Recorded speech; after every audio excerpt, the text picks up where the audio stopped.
20 years. 20 years of the best in pop culture and sci-fi fandom in Kansas City.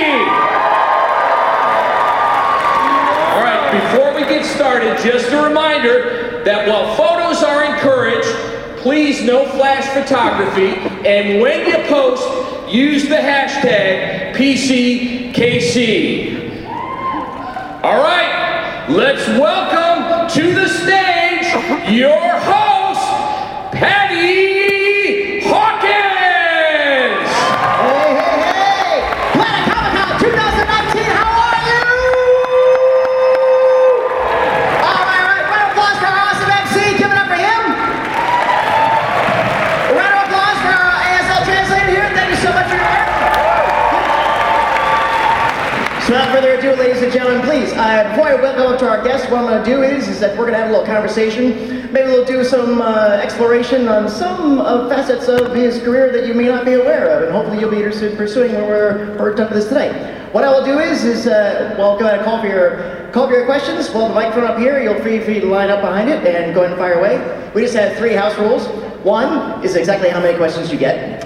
If you come on up and you say, I have 2 questions, I will need written permission from everybody in line behind you, signed in triplicate and notarized. So please get started on that right away, right now. 2, feel free to ask a question. Please do not make a request. What is the request? Can I come up and get a hug? Can you say a line from the movie? And we all know what that line is, so let's not even have to go there. Can you tell us what happens in Toy Story 4? You know, it's like, don't be that guy, okay? And also, too, it will really help everyone else if you come on up. Feel free to introduce yourself, and then go ahead and jump straight into your question. You don't have to preface it. You don't have to say how much you love, just, you know, when I saw that movie, and it was so great, and everything else, and I saw it again, and VHS, and this, and then, you know, everybody's going nuts, and then it's like, oh, I have my question.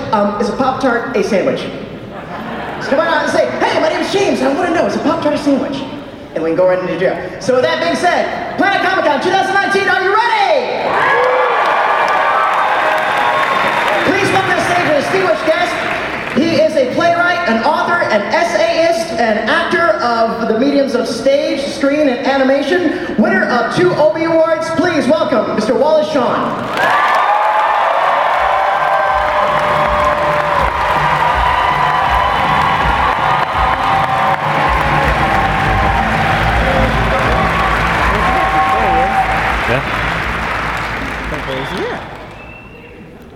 Sit down. Well, we can stand if you want. It's up to you. I take my lead from you, sir. Wow. I can't see very well out there.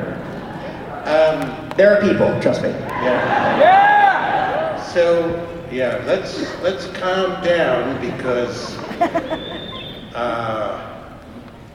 there's a lot of so much excitement in the introduction of me that that's all the excitement that we'll probably have. Because yeah, I intend to just be myself, which is rather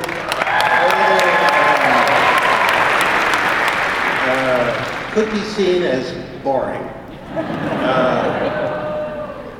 I disagree, and I think the next 45 minutes will prove that. So, what I'd like to do is if it's okay, let's kind of go back to the beginning. I would love to hear about how you began in playwriting and how that sort of led you into the New York scene. How did that begin? Now, some of you, I can't see you because of the incredible, yes, now I can see, but you can't see me. Yes, oh, that's much better, really. Yeah,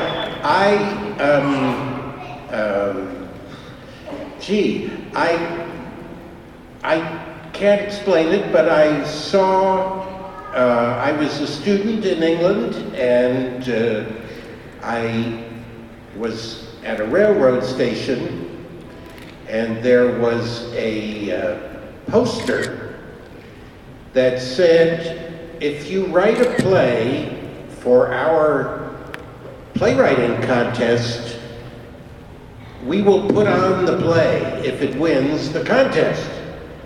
And for some reason, I thought, I will obey this poster. And I wrote a play, and this was, you know, I have no secrets really from you. Probably I have some, but I don't know, maybe not. This was 50 years ago, and I wrote a play, and I thought, this is something that I thought, not only do I have a talent for this, but they're going to rename the contest the Wallace Shawn Memorial Contest, and they're going to rename, you know, London. I was very excited about my play, and I thought, I am going to do this for the rest of my life. I'm going to write plays. And weirdly, I have now lived what people call a life.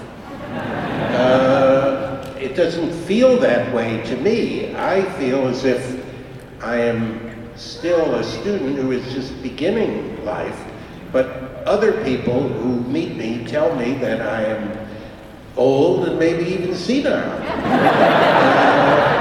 And that I have lived a life, in which case, it's true. I actually stuck with it out of some kind of pig-headedness or stubbornness, believing every week that soon I would be discovered as a playwright, possibly with the next thing that I did. And it's really only in the last few weeks that I have begun to wonder whether that is really going to happen. And that's how I got started as a playwright, and then which I've, as I say, stuck with, and my plays are done. You're very kind, thank you.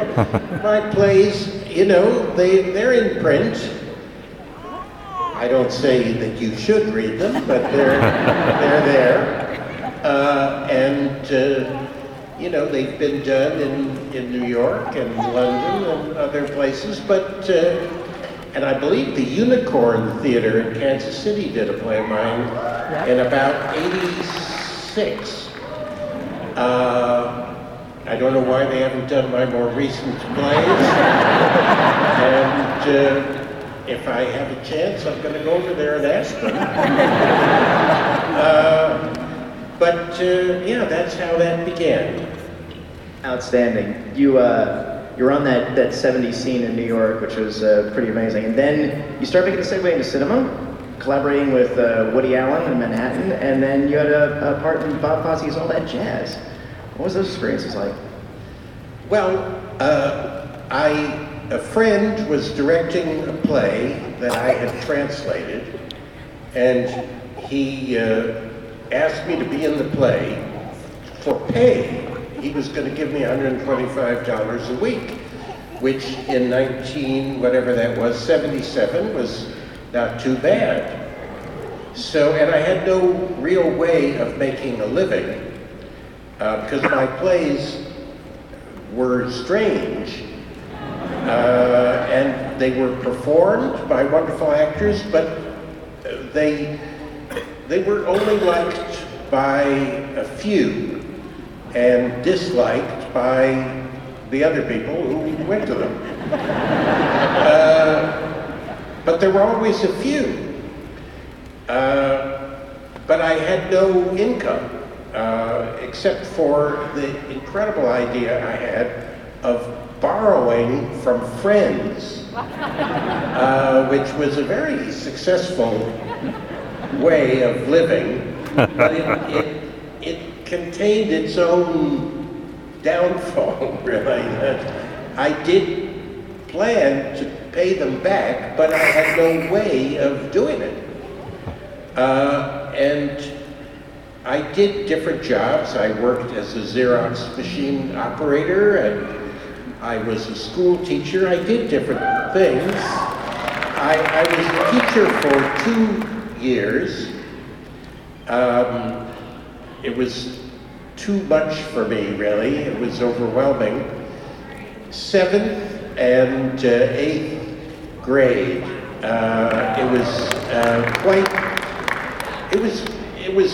It was thrilling but overwhelming, and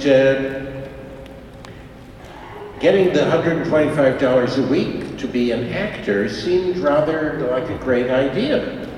And so I appeared in the play, and Woody Allen's casting director came to the play, and she said, "Would you like to meet Woody?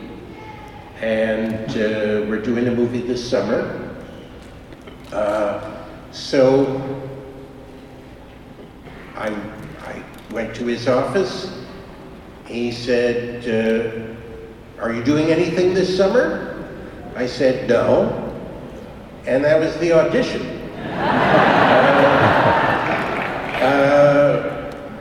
So it was supposed to be in the afternoon, and I was asleep, and I was awakened that morning by a phone call from someone in Woody Allen's office, and she said, "Well, the schedule is changed. Can you come right now?" So it was kind of like a dream. I hardly knew if I was asleep or awake. There was Woody, there was Diane Keaton, and it seemed like a dream. They told me what to do, and they took me to these fascinating people who did hair and makeup, and I dressed as instructed, just as myself. And within an hour, I think, I was back out on the street, and just thinking, what was that? And it was a dream, it was a lovely experience. You know, then that I became a movie actor. Other people saw me and put me in other things, and I ended up in Kansas City.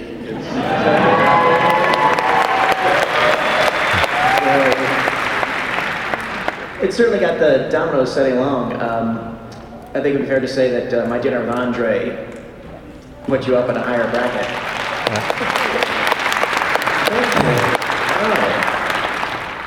Which still to this day I think quite resonates with, obviously, with a lot of people, and it's still an amazing performance between the two of you.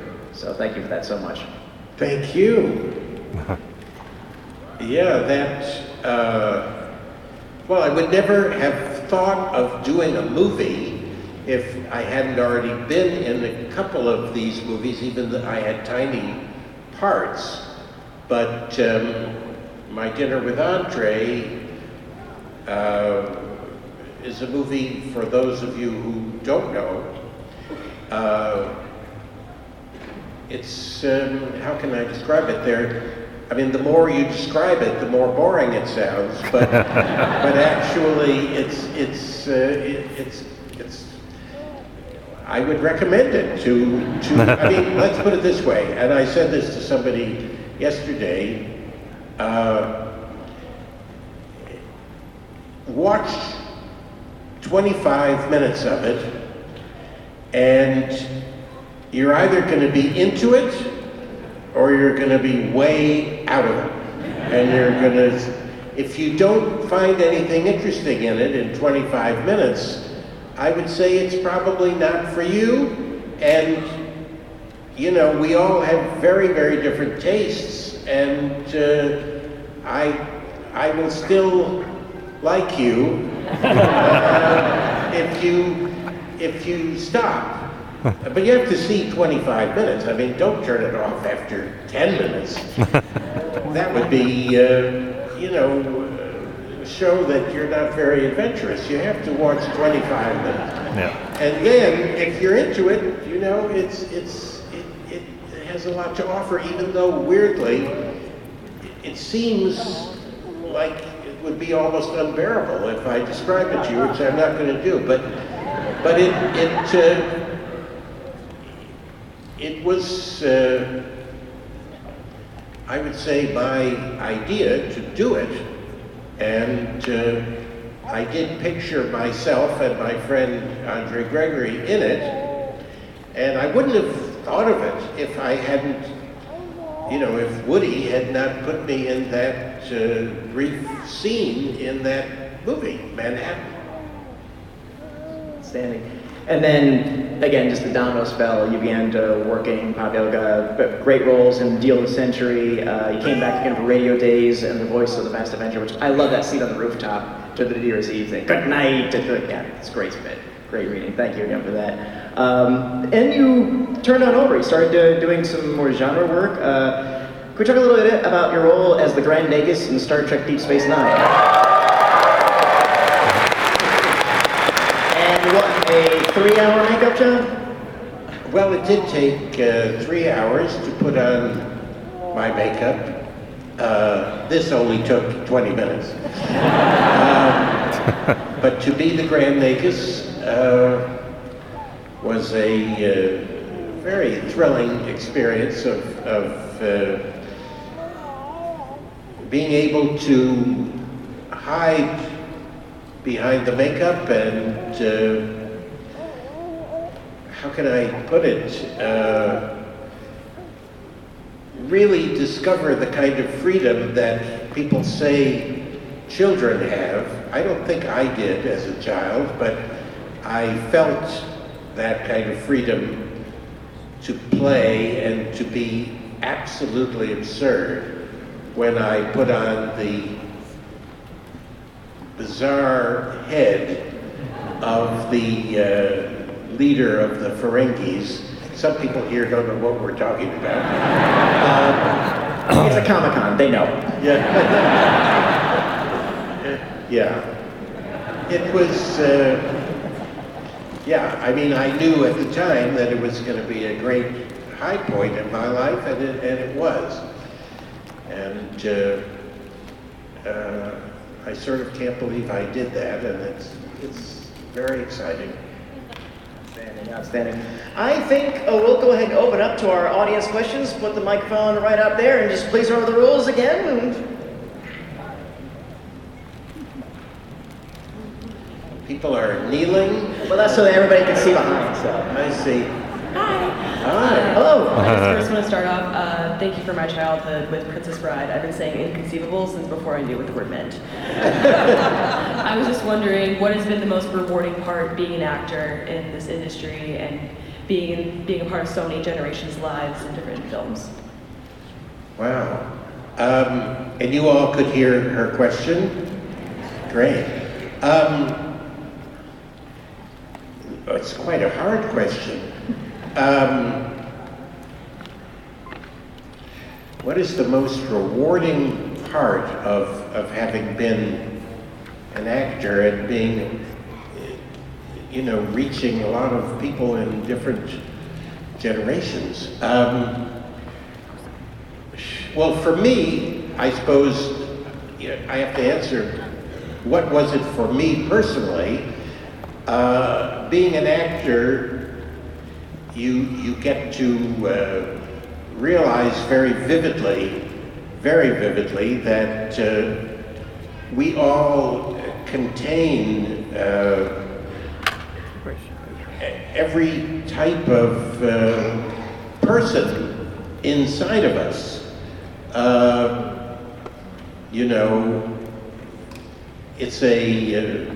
It's easy enough to say that, but as an actor, you sort of experience it. I mean, for instance, I was in a television show, The Good Wife, a in which I played a sort of criminal type of lawyer who threatened people, and even threatened people's children. And, you know, at least the way I act, it's not about,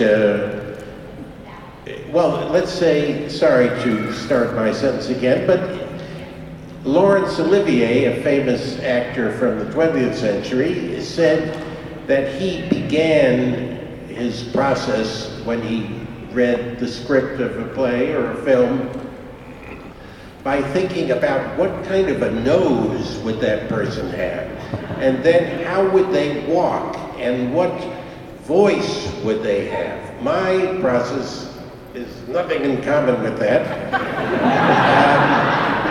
I simply ask, if I ask anything, what circumstances would make me do the things and say the things that this character does and says. It is me. It's just, for instance, this guy who threatens people had a different sort of luck from me, worse luck, and had certain, you know, problems in his life, so that he ended up in that being someone who performed evil actions. And it is me. I'm not acting. I'm simply trying to imagine what I would be like if I had ended up with that job through circumstance. So that's kind of so I actually don't believe that there are good people and bad people. I do believe that circumstances can turn any of us into killers, and in fact, we all know secretly that that's true. And so that's what I have. I don't know, if I had to pick something that I've learned from being an actor, yes, that would be it. As far as influencing or reaching people, I don't know how it has, you know, the things I've been in have affected people. I've tried to avoid the evil things, and I've failed a few times and been in things that I wish I hadn't been in, out of greed, not even greed, but just sort of an observance that I've observed that I'm out of money, and I have been offered something that 2 years ago I might have turned down, and I've thought, wow, this could pay those overdue bills, and... You were a millennial for a minute. You know, but I've only done it a few times, 2 or 3 times in my life. Otherwise, when I read the script, if it's too evil and represents the more evil part of American society, I have turned it down. And then the more evil things stopped coming to me. I mean, they just don't send me those things anymore. But you know, you don't know. You have no idea what you send out there. And when I meet people I now have been for 2 or 3 years doing these Comicons, and I meet people and they tell me or I get a hint of what it is in the particular movie that they liked. I'm often just, I don't know what they're talking about, And I'm very surprised. But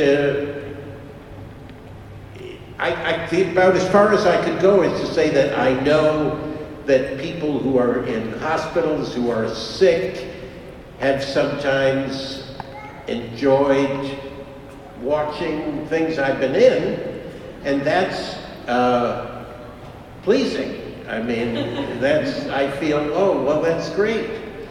And people who, you know, are, it's nice that certain people have enjoyed certain things. I mean, I've done a lot of things as an actor and as a writer. The things I probably like the most have been seen probably by the fewest people. So, and so I don't meet as many people who come up to me and talk about the things that I sort of am almost doing intentionally with the thought that, yes, maybe, I mean, possibly the self-deluding thought that this will make the world a better place, or this is a vaguely intelligent way of looking at X, Y, or Z.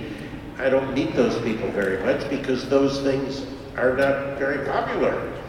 Although my dinner with Andre is definitely my own thing, and a lot of people, quite a few people, have seen that, amazingly. So that's kind of my answer. Thank you so much.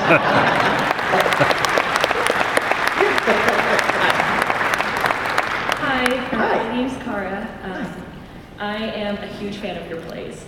Now, you're what? I'm a huge fan of your plays. My favorite is The Fever and then The Three-Penny Opera. So my question...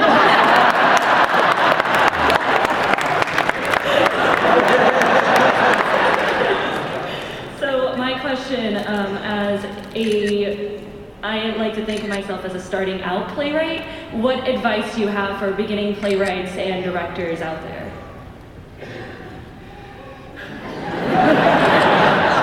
That's a very, very hard, that is a very hard question.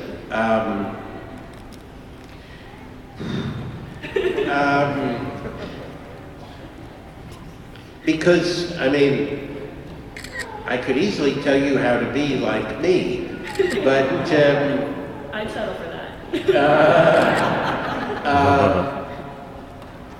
Well, but, I mean, my life has turned out so strangely because of Woody Allen and the friend, now deceased, who put me in that play. By becoming an actor, I have really avoided paying the price that logically I would have paid for being a playwright.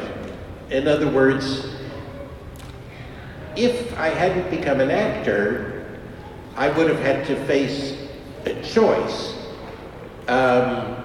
Either